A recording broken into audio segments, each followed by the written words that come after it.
Welcome to the Social Studies Show, where we dive deep into the intersection of advertising, culture, and creative careers.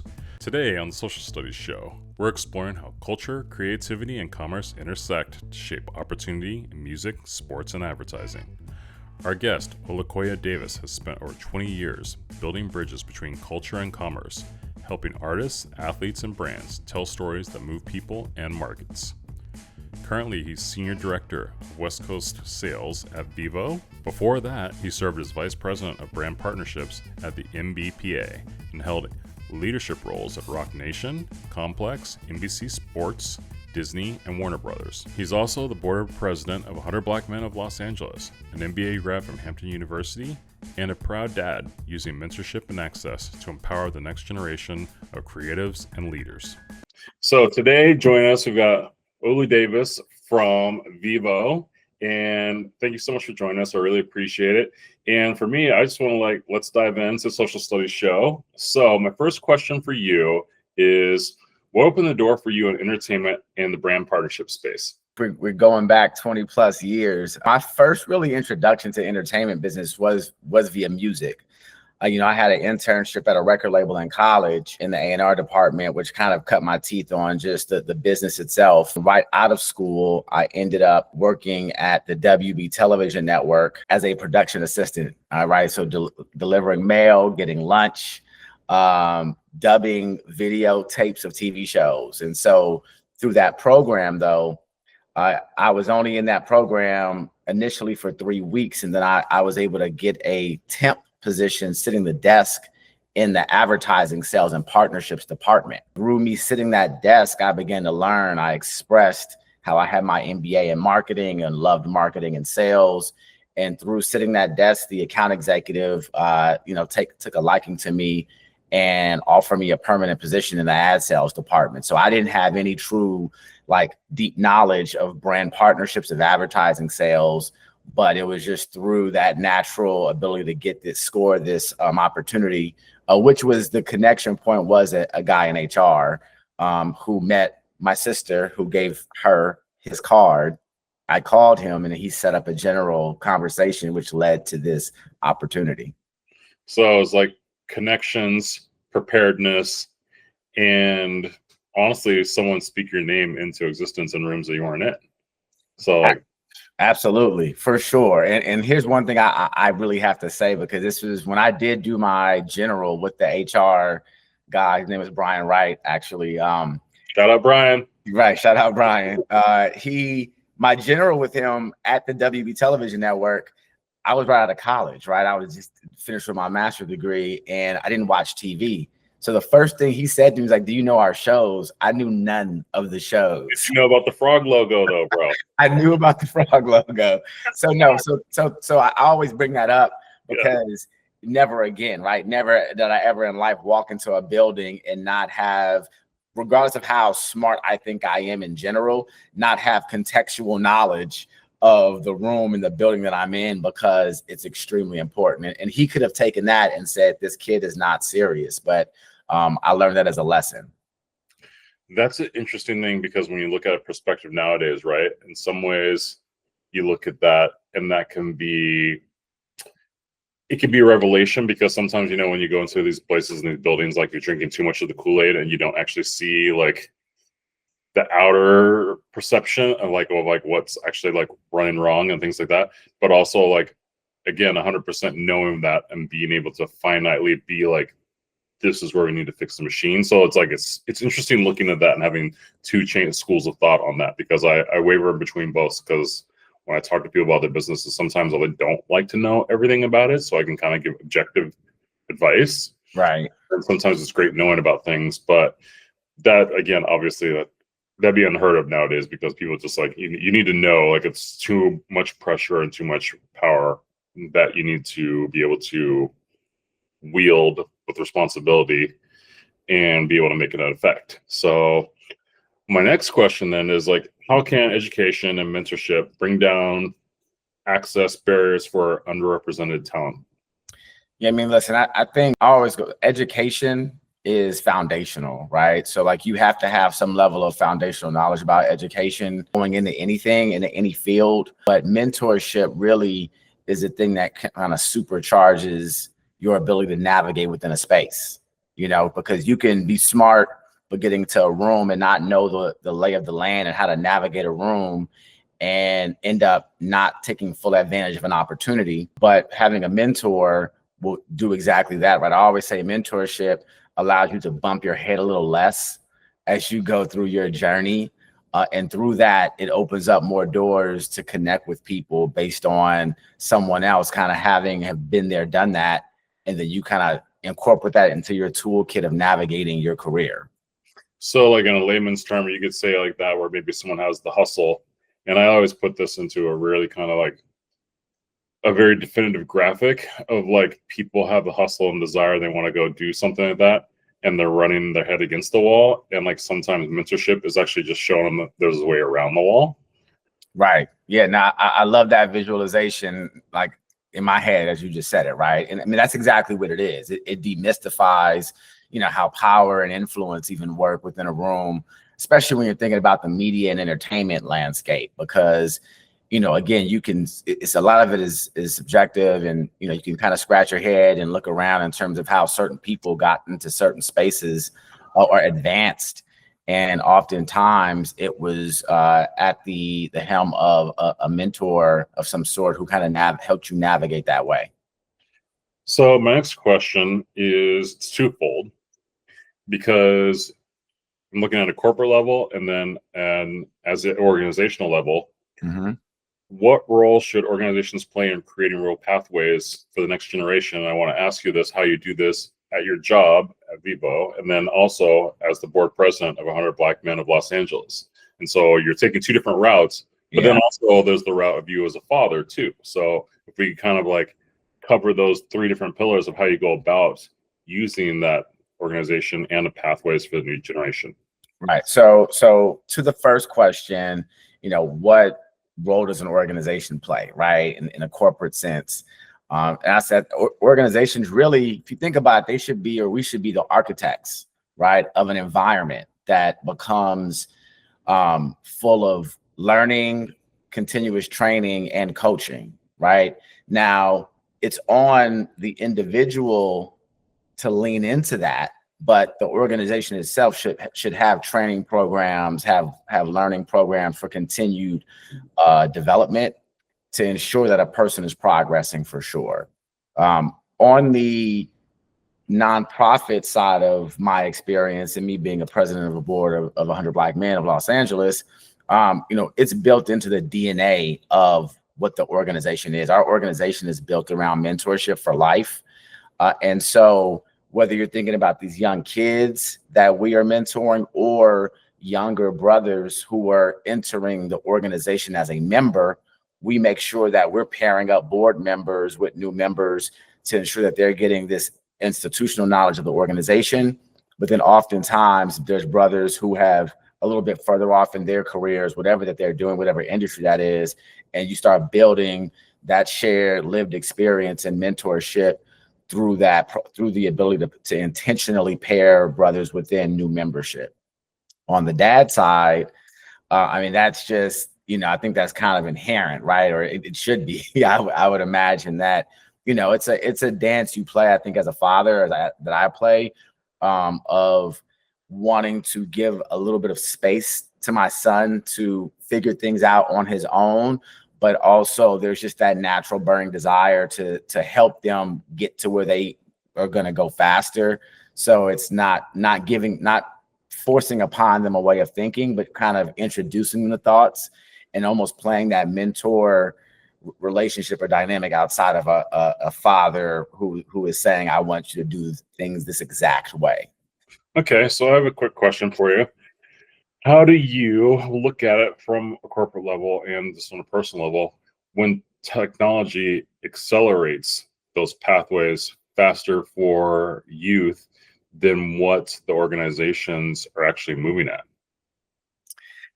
So listen, that's a good question. I think that, it's going to be you're going to have a different response around that contingent upon the organization and the individual, right? And so if we're thinking about it in the context of like, oh, there's so many more advancements, if we're thinking about AI and how a younger early career person may now have tools at their fingertips that it took someone else in that organization 10 years to develop these best practices.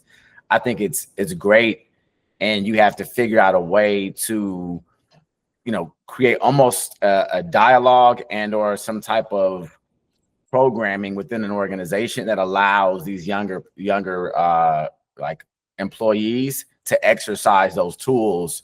But the reality is there's still a lot of value in time spent within an industry. And so I think you have to kind of manage it based on the individual, because some individuals can have the tools, but they may not have the experience and nuance. And there's always nuance in every industry and whatever role you're in that you don't develop until the experience is part of that journey. So have you ever been in a situation where, as an organization, you have a youth and technology convergence there, and then you use that and actually retrofit it to take the youth to teach the older generation and the organization how to move at a faster pace? And how do you do that? Because, you're working at some cutting edge brands with Roc Nation and the NBA partnerships and Vevo, of course, with music, and then coming across the streaming platforms where everything's on your phone, right? How do you try and like synergize that youthful technology and put it into a place where you can do commercial profitability? Yeah.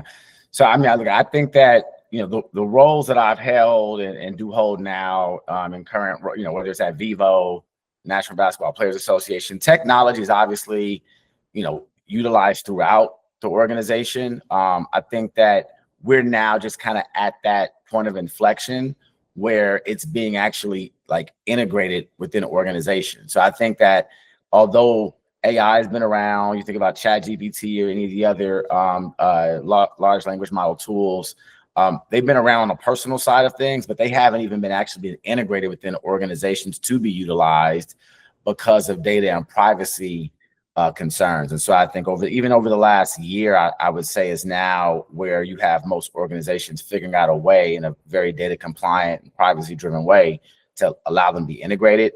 So I think that's still something that, I don't have a real, to be honest, I don't have a real answer on. I haven't seen it play out yet, but it's gonna, I'm sure over the next year or so, we're gonna figure out ways where it's playing out. And I think one place may be, and I may be getting too specific right now, would be like marketing decks and presentations, right? There's tools that exist at this moment that allow for the average person who may not be super graphic design inclined to utilize those tools, which we embrace, but they still have to follow design and brand kits and frameworks for the organization. So I think that's something that would probably be the only entry point at this moment, that it may be being utilized, but they still have to kind of confine to what our brand's voice is when we're going and talking to partners and presenting information.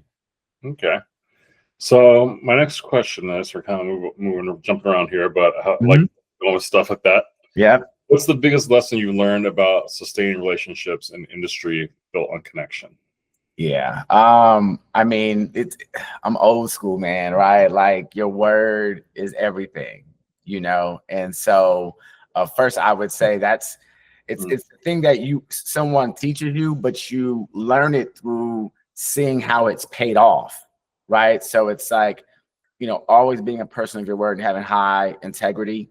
Also how you treat people, because if you have one-way relationships or you're transactional and how you engage with, whether it's colleagues, whether it's clients within an industry, or even just people who are at your same role but at different competitor companies, that how you engage with them allows you long-term to build a rapport in which everybody knows that you're someone who they want to engage with. So as an example, in my role at Vevo right now, I got back here about a little bit over a year ago, and we were at a client event, client dinner.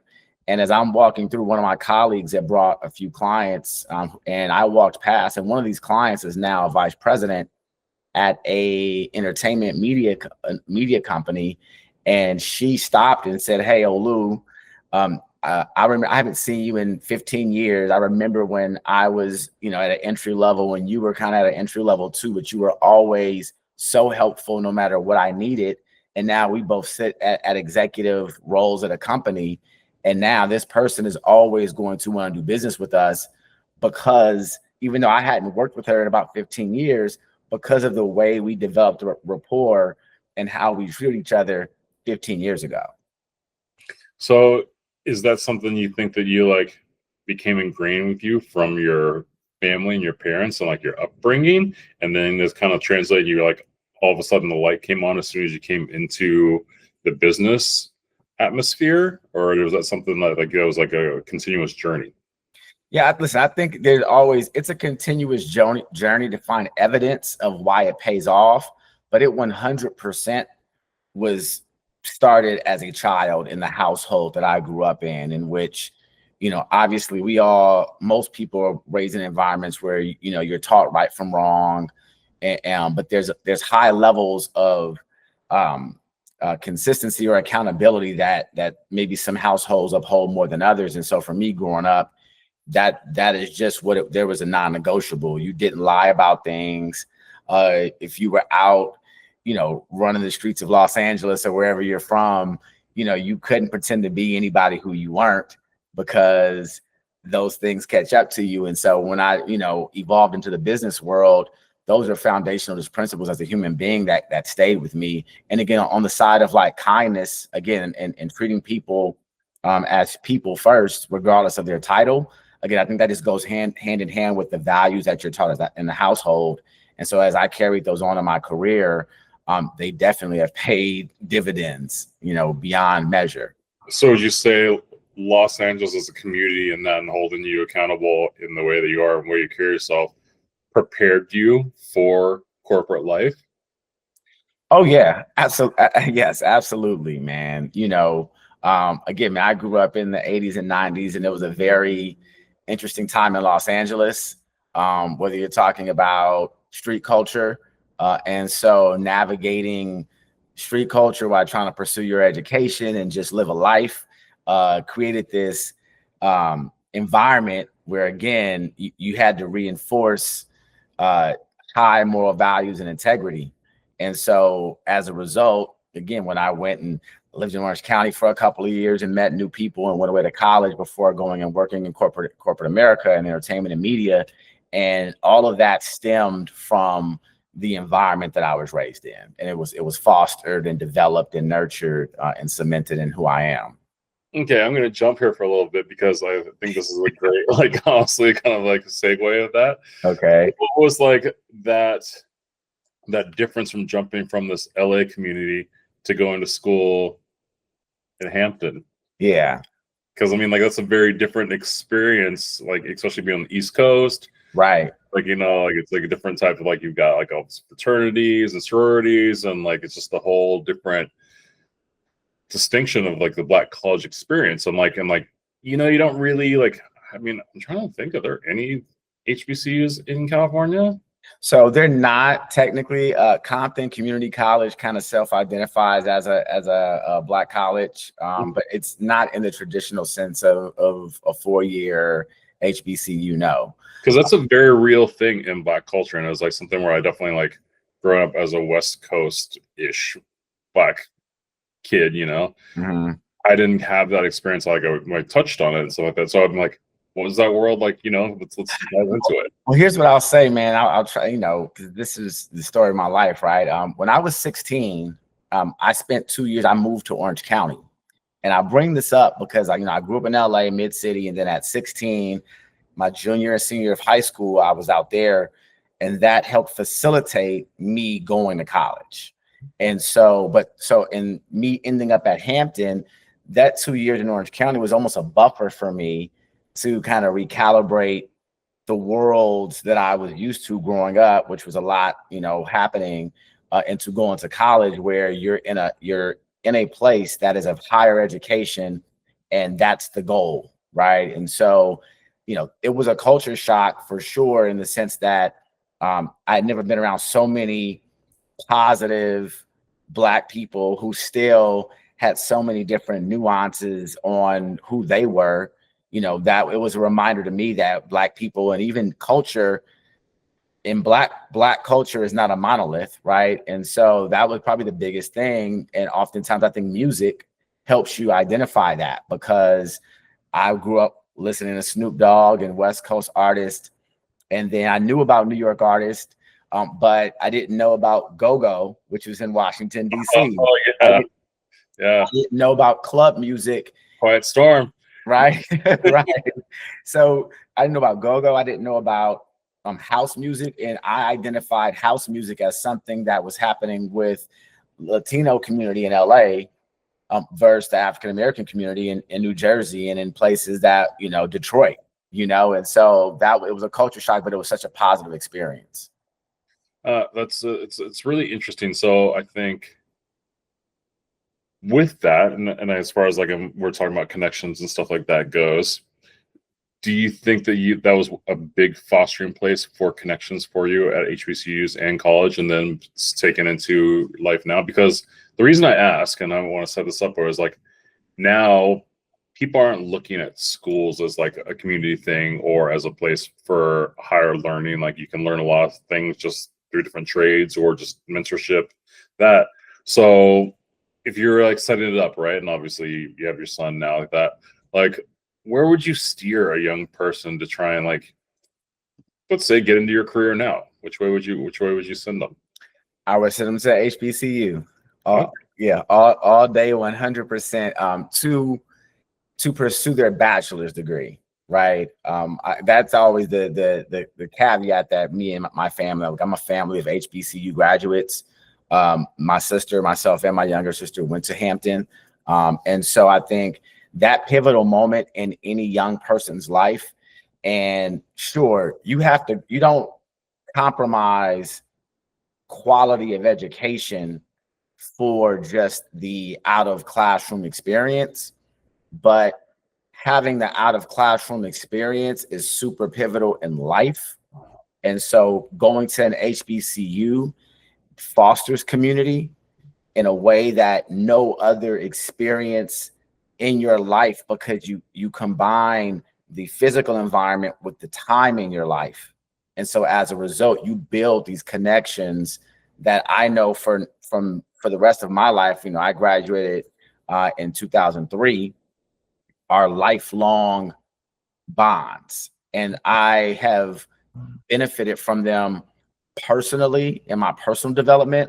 I've benefited from them from a business side of things. I can't tell you how many times, whether it was a Hampton graduate who sits in executive roles at major brands, vice presidents of marketing, who are at, whether you're talking about MasterCard, whether you're talking about Cadillac, right? Samsung. I've had these people who sit in these roles now that it's not just about we went to school together. We all had this deep, rich cultural experience together. And so that's one of my big reasons why I'm a proponent of HBCUs. And to your question, it has definitely paid dividends and helped out in my career as well. Oh man, there's like so many different narratives where I'm thinking about where I could like turn my brain on this, because I don't know, we're gonna go deep here for a second, look at that, because there's this whole backlash against right now on DEI right now, and like what you're telling me from those rooms and from that graduates and from that school is the complete opposite. They're the most like community-based, smartest people who work with integrity and go across multiple business streams, right? And so can you speak to that a little bit of like what that means as far as like having these inclusive groups that you have from school working in these positions, and like how that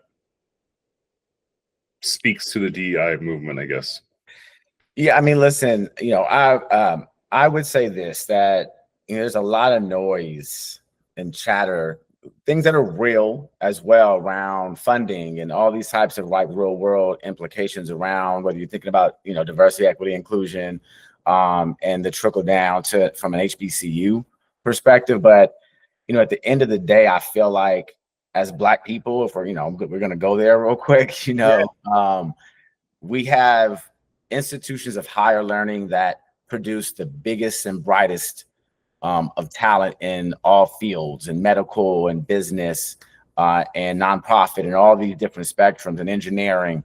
And so my personal views, I don't get too concerned personally. I understand that we need to be concerned in a macro level at all times, but as long as there's institutions that exist, the ability to attend schools that aren't HBCUs, and if you're talking about the conversation around affirmative action and things of that nature, I do feel like affirmative action, those things are super important and inclusion is important, but we have HBCUs, right? And so for me, if every young Black person went to an HBCU, great, for their bachelor's degree, and then they figured out a way to pursue graduate degrees either at an HBCU or not.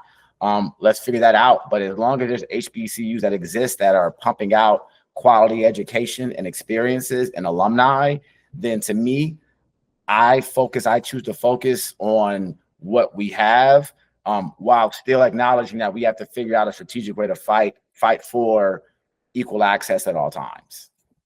Okay, and so here's where I'm actually going to go caveat this a little bit different and turn a corner on that, right? Okay. Because when you look at that, and we're talking about stuff, culture is in everything. It's in food, it's in movies, it's in music, it's in travel.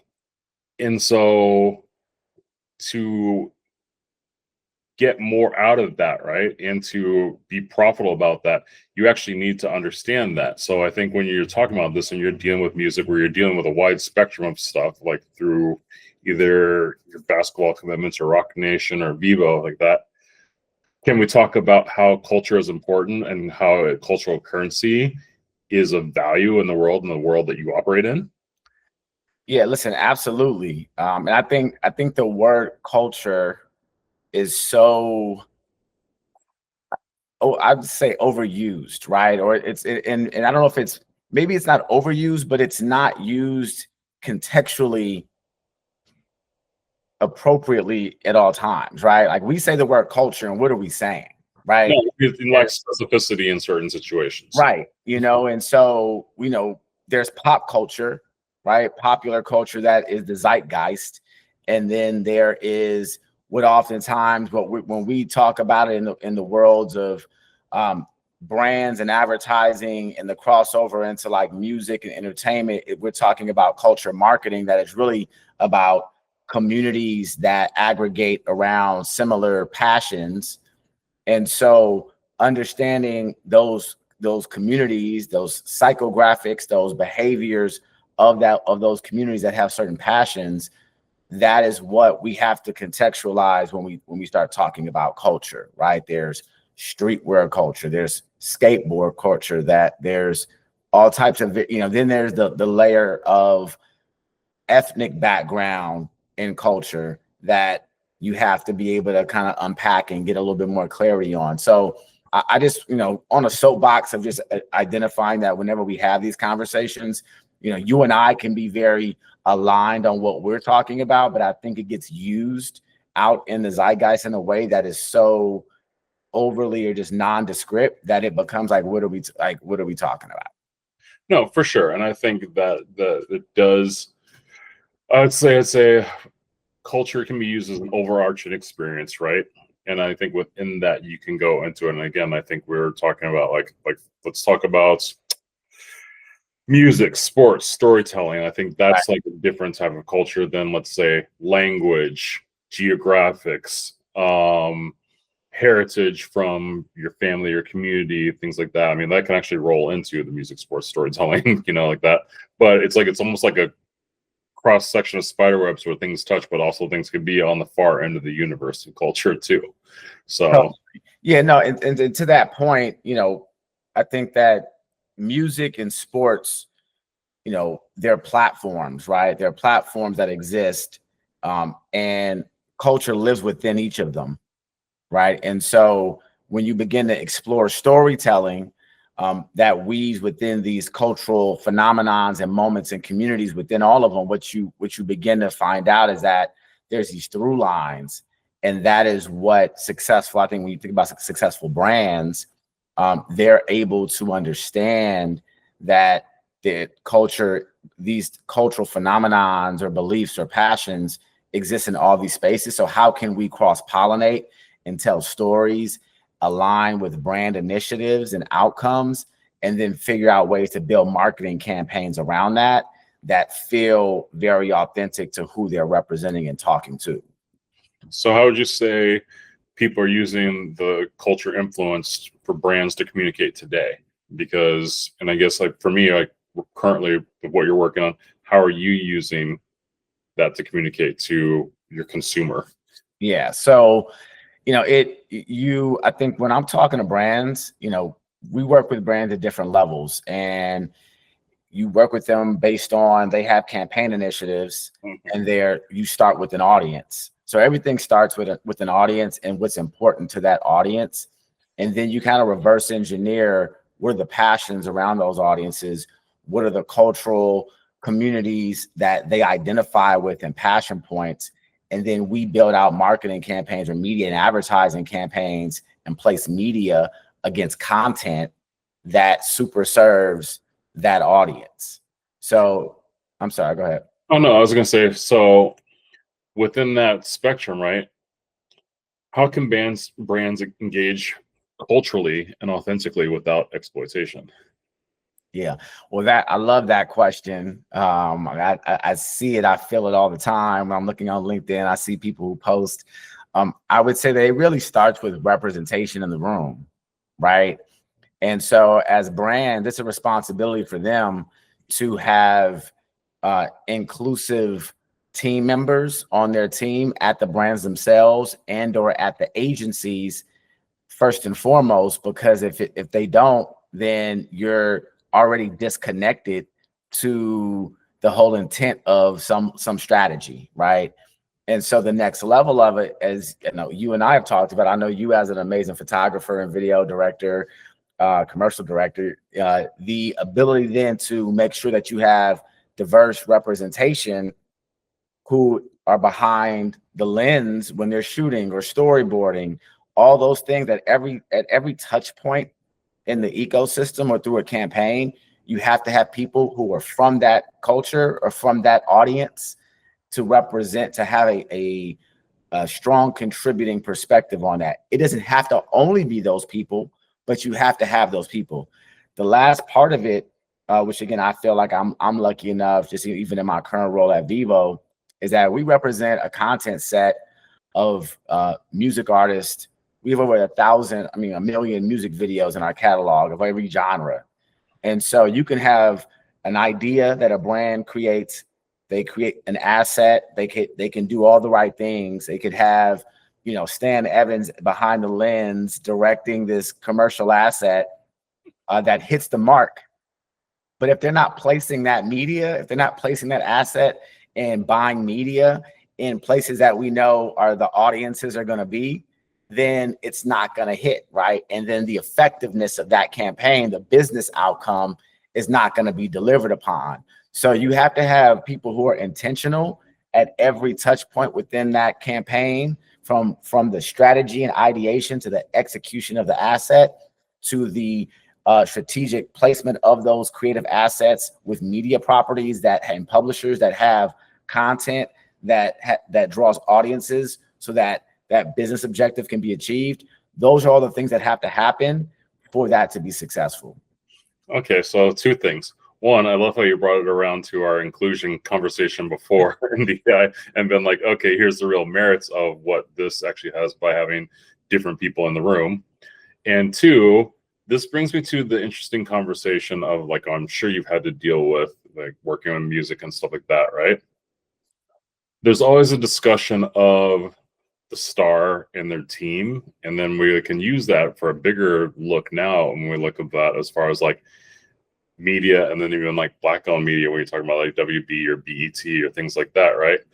I think it's very interesting if you can kind of like maybe take it through for like younger generation to understand of like how your distribution and how your team helps get the talent out for people to see the world, so then you actually have influence and how important that is. Right. So I think, look, I won't speak from my current role in Vevo, right? But just my testimony or my journey of working within music, entertainment, sports, and working with artists in some capacity. We call this the Olu experience. Right. Right? Okay. Right. No, From there. I definitely want to, respect and be careful about like contextualizing like when I'm having these conversations. But most of the time, it's really helping younger creatives understand that they need to be open-minded. They need to stay true to themselves.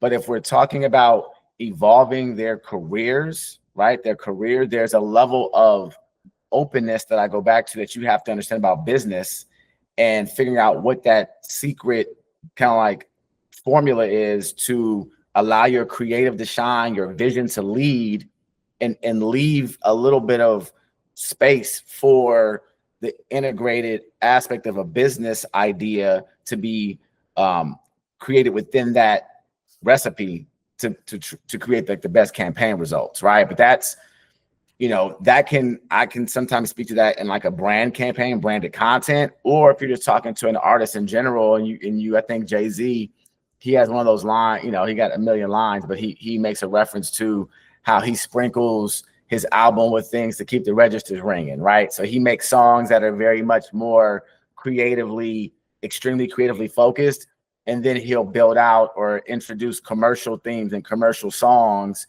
into his creative output, his project, so that he can generate revenue from it. And so if you're not doing both, then you find yourself, in a place that you'll either, if you're overly committed to the commercial side of your output, then you find yourself probably not being fulfilled creatively and like inside of yourself.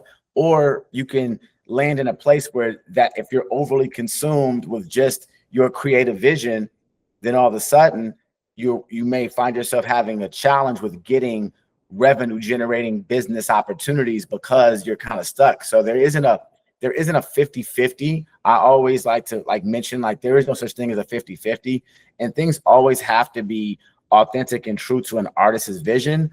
But there has to be some level of space for feedback and collaborative approaches to creative output so that you can make sure that you are, feeding your family at the end of the day. For sure. So can you share an example of a campaign or partnership where culture, commerce, and the artist all aligned? So, I have a few, and again, I won't be able to necessarily quote all the revenue. Give me the names. No. No, but look, I think about creative collaborations and campaigns, right? One big one that I love, and I say big because I'm from Los Angeles, the footwear brand Hoka.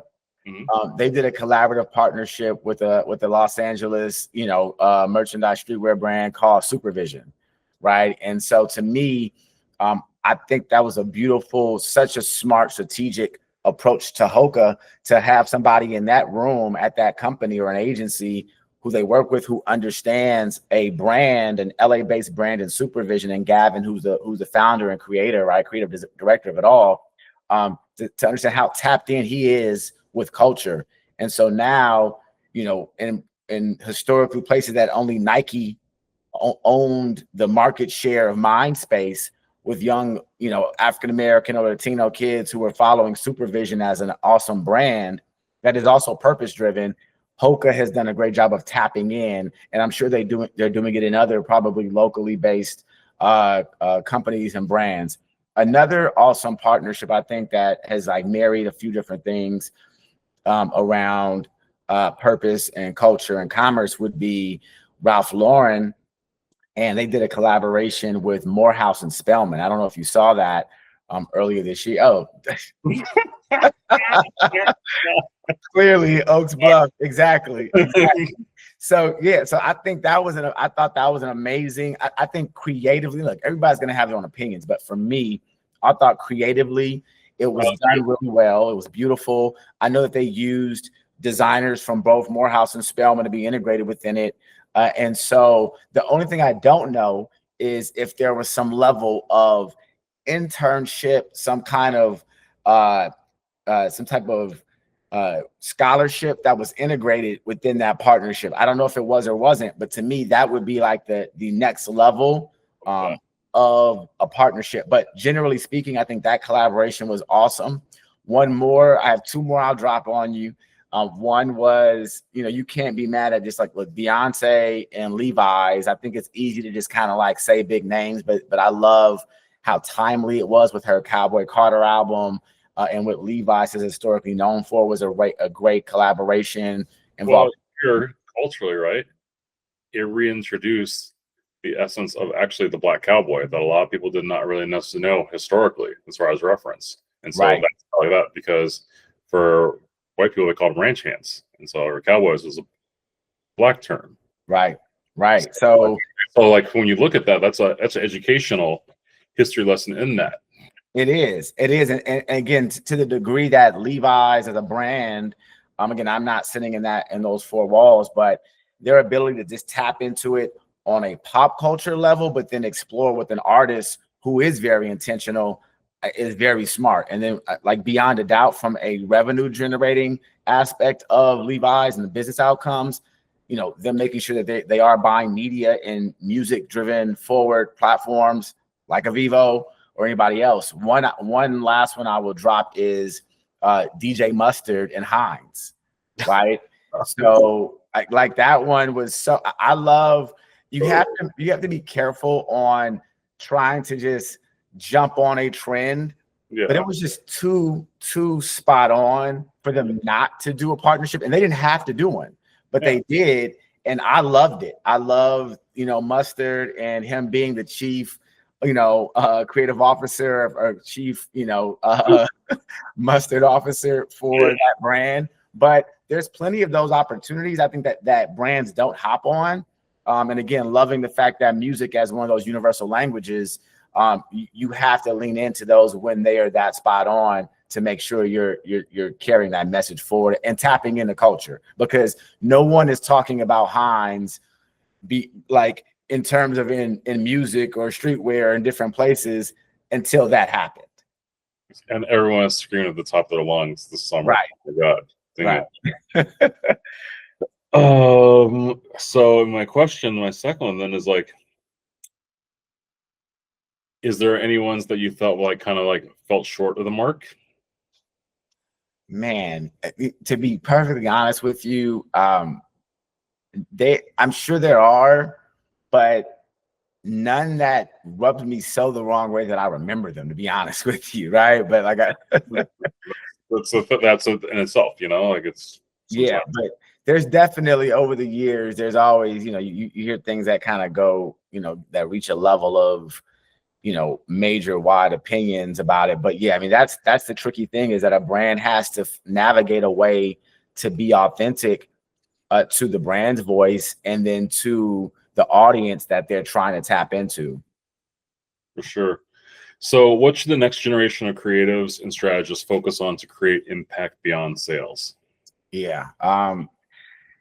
I would say, focus on meaning, not just metrics, right? You have to have a balance of those things as a creative. As I talked about a little bit before, right? Is that, having your purpose and then having a creative vision, right? Which requires a lot of knowing thyself, I would say, which, dives into a whole deeper conversation around self-exploration and self-development.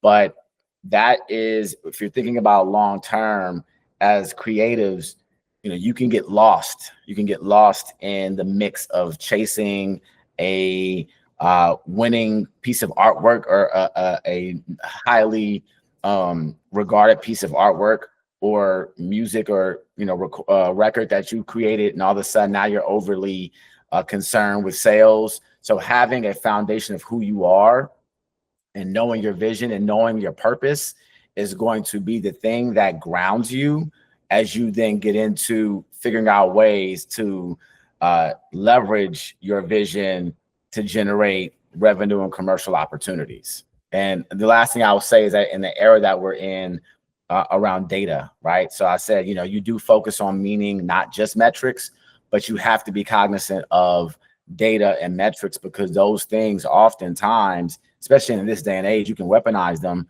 to your benefit to make sure you're informed to then retool and calibrate how you're doing creative strategy for opportunities and campaigns that you're thinking about. So here's my question for you on that, and this is a different one just because of this kid I met the other day, like just recently, right? Mm.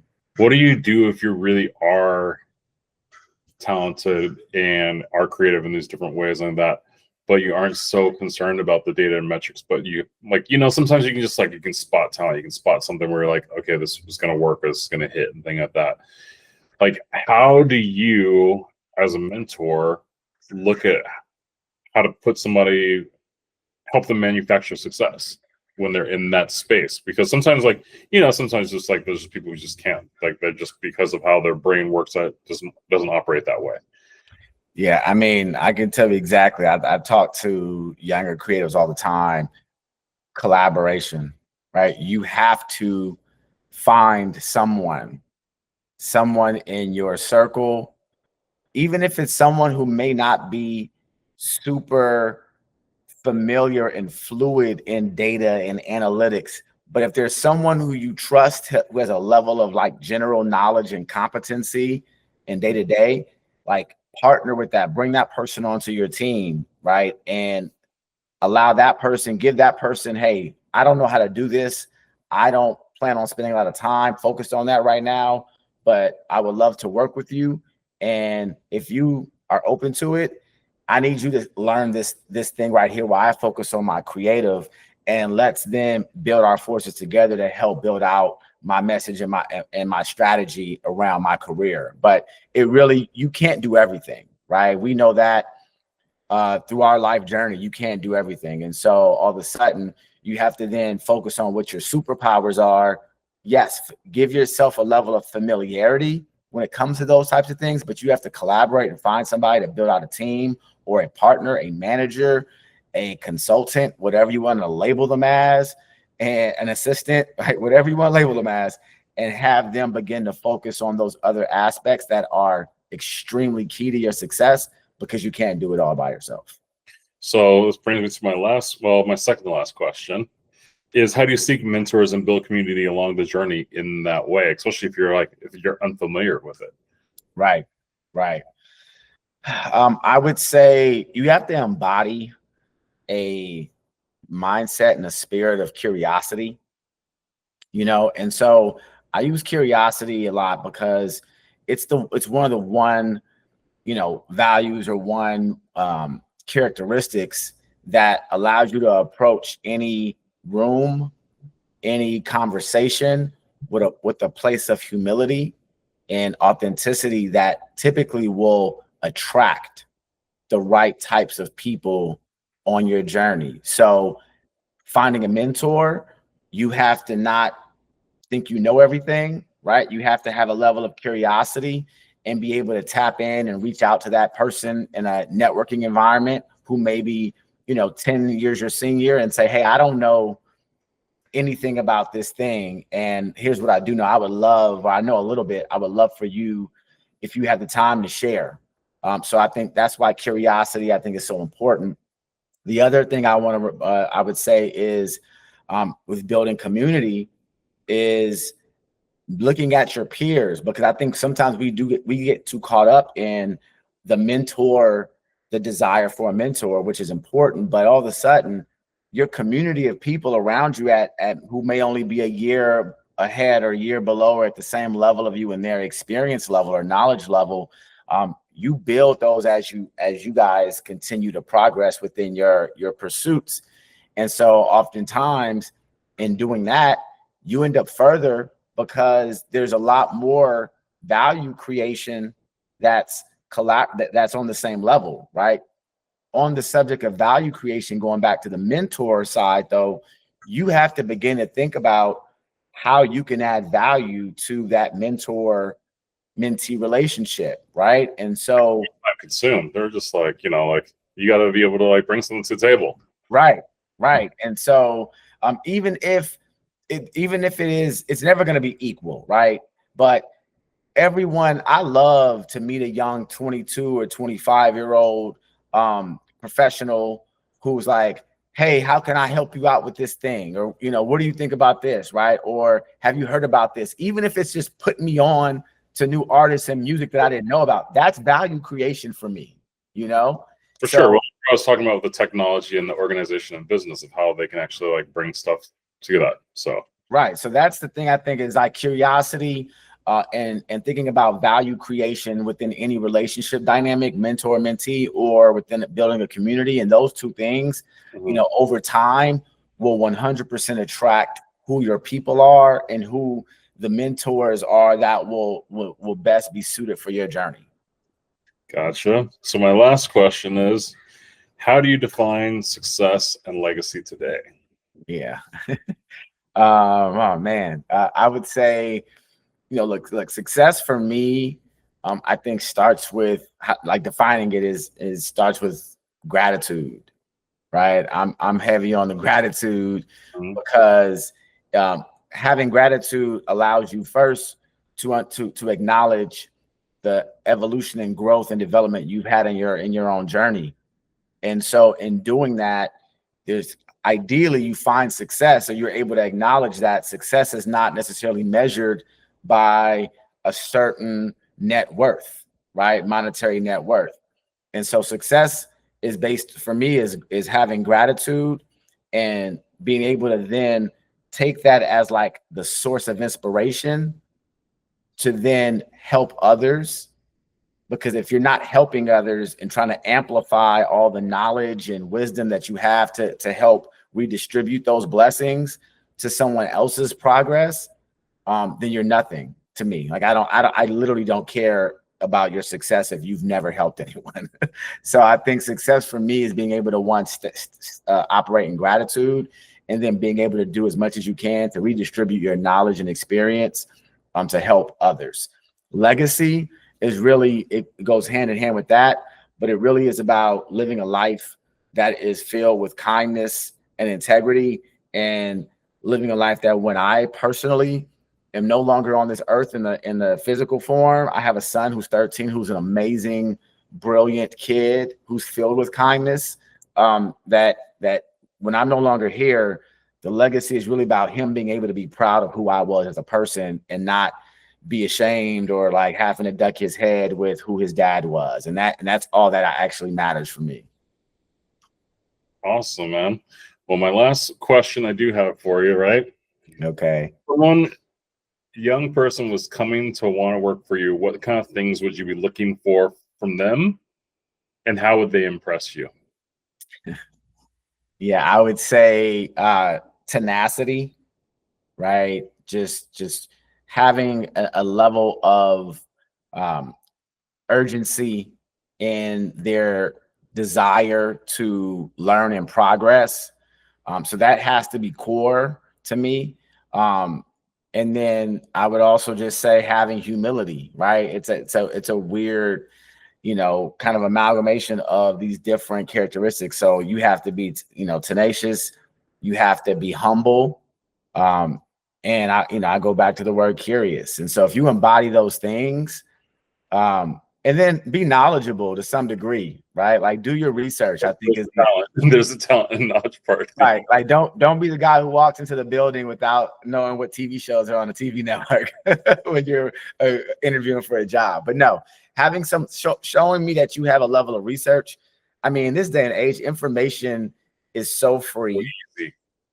So come to me, show me that, like indulge me that you know something about, what I do or my background. And it just, what it shows me is that it has nothing to do with me. It shows me how you're going to show up when we're out attacking the world together as a team. When that happens, because you took the time to do that when we didn't know each other. Gotcha, man. Well, I think there's definitely some gems in there. Olu, I want to thank you so much for joining us on the Social Studies Show. Appreciate it coming on and dropping the knowledge for the kids. Thank you, man. Learn some stuff. So thank you and appreciate it. Listen, I appreciate you, Stan. Have a good one.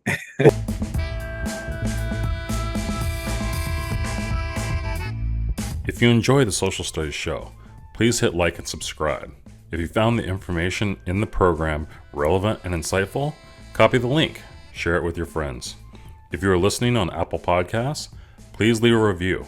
These small gestures help increase the awareness and growth of our show. Thank you.